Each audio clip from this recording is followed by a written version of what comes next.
Think about a time that you traveled abroad and wondered whether the water was safe to drink like it is at home and whether it had been treated. Likewise, at some point in your life, you've probably found yourself using the washroom while wondering what happens to the water that you flush down the toilet. Is it treated before it's released back into the environment?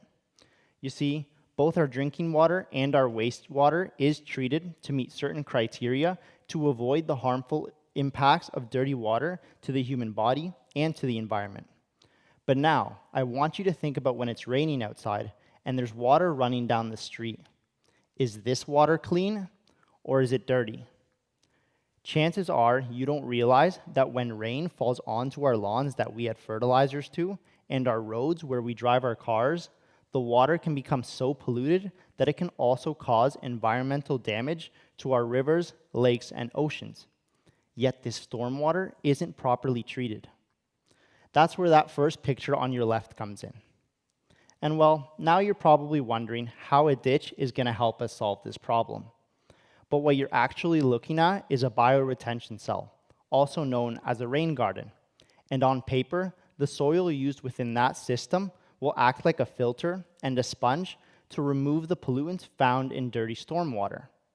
But unfortunately, the real world isn't that simple.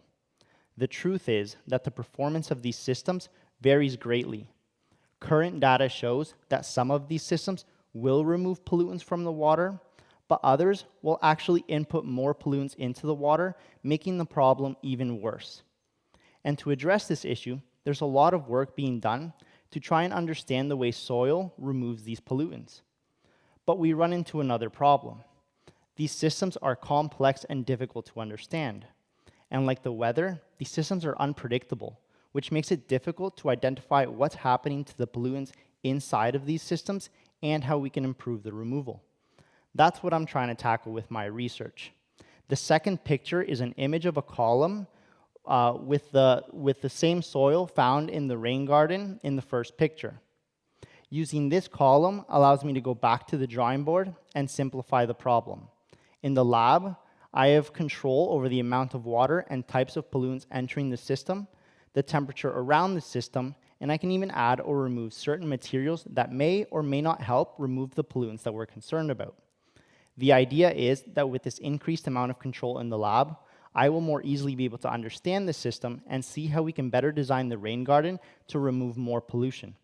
That way, the next time it rains, you can be confident that we're helping to clean the earth by ensuring stormwater is properly treated to avoid damaging the environment, similar to the way dirty water can harm our health. Thank you.